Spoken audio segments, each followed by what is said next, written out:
దేవునికి స్తోత్రం కలుగునుగాక. బ్రదర్ సాక్ష్యం ఇస్తున్నాడు. పోయిన నెల నుంచి అమావాస్య ప్రార్థనకు రావటం జరిగింది. వారి భార్య కీళ్లవాతం చేత బాధపడుతున్నప్పుడు ఎక్కడెక్కడో తిరిగినా కూడా ఎక్కడా నయం కాలేదు. ఇక్కడికి వచ్చిన తర్వాత పోయిన నెలలో పరిపూర్ణ స్వస్థత పొందుకునిందంట. దేవునికి మహిమ కలుగునుగాక. అలాగే తన లైఫ్ చాలా బాగుండింది. అన్నీ కూడా ఉన్నాయి. అయితే ఉన్నట్లుండి ఎన్ని ఉన్నాయో అన్నీ కూడా ఉన్నట్లుగానే వరదొచ్చి కొట్టుకోపోయినట్లుగా అన్నీ పోయినాయంట. మందిరానికి వచ్చేటప్పుడు 3 నెలల అనంతరం మందిరానికి వచ్చేటప్పుడు ఉట్టి చేతులతో వచ్చానమ్మా. బాడుగా ఆటో పెట్టుకొని ఇక్కడికి మేము వచ్చాము.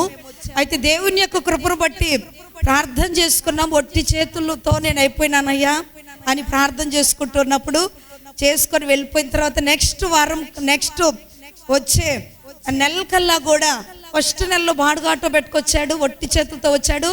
2 నెలలకల్లా కూడా సొంత ఆటో పెట్టుకొని వచ్చాడంట. దేవునికి మహిమ కలుగునుగాక. అయ్యో గొప్ప కార్యం చేసావు, మొదటి నెలలో వస్తేనే ఇంత అద్భుతం చేసావు. సంతోషంగా 2వ నెలలో అలాగే సంతోషంగా వచ్చాను. 2వ నెలలో నేను చాలా అఫిషియల్గా ఫోటో స్టూడియో, కంప్యూటర్స్ అన్నీ కూడా ఉన్నాయి. కొన్ని నష్టాల ద్వారా, కొన్ని సమస్యల ద్వారా అన్నీ పోయినాయి. ఈ నెలలో ఏమిస్తాడని ఆశతో వచ్చాను. అలాగే 2వ నెలలో వచ్చిన తర్వాత 2 లక్షల విలువ కలిగినటువంటి కెమెరాస్, కంప్యూటర్స్ దేవుడు నాకు ఇచ్చాడు. ఈ నెలలో కూడా ఏమిస్తాడు దేవుడు నాకు అని ఆశతో వచ్చాను.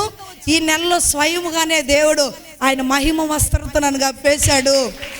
దేవుడు నన్ను చూశాడు అని గొప్ప సాక్షిగా ఆ బ్రదర్ నిలబడి ఉన్నాడు. అయితే దేవుని యొక్క కృపను బట్టి ఒట్టి చేతులతో వచ్చినటువంటి బ్రదర్ని ఈ 3 నెలల్లోనికి ఎంత గొప్ప చేశాడంటే, ఆటో ఇచ్చినాడు, పోయిన కంప్యూటర్స్, కెమెరాలు అన్ని కూడా ఇచ్చాడు. గృహం ఆగిపోయింది, ఎన్నో సంవత్సరాల నుంచి మూడబడిపోయిందంట. ఇక్కడికి 3 నెలల నుంచి రావటం ద్వారా తిరిగి ఆ గృహం పని కూడా దేవుని యొక్క కృపను బట్టి స్టార్ట్ అయింది. దేవుడు అన్ని కూడా మాకు సమకూర్చాడు. ఇది మనుషుల ద్వారా జరిగేది కాదు. ఇది నా తండ్రి నా పక్షమున ఇక్కడ చింతవరంకి వచ్చి 3 ఈ నెలల ఉపవాస ప్రార్థనలోనే ఆయన నన్ను ఘనముగా ఆశీర్వదించినాడని సాక్ష్యం ఇస్తున్నాడు. 2 చేతులపై మరొకసారి దేవునికి మహిమ కలుగునుగాక.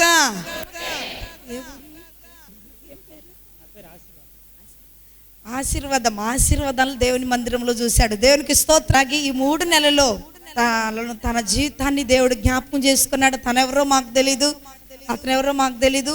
ఇప్పుడే మనం మాట్లాడుకున్నాం కదా, స్వెటర్ వేసుకున్న అతను దేవుడు ఆయన వస్త్రం మీద వచ్చిందయ్యా అని దేవుని యొక్క కృపను బట్టి ఇంకా కూడా ఆయన దీవించబోతున్నాడు. దేవునికి మహిమ కలుగునుగాక. ప్రభు చేసిన గొప్ప ఆశీర్వాదకరముకై దేవునికి స్తోత్రం కలుగునుగాక.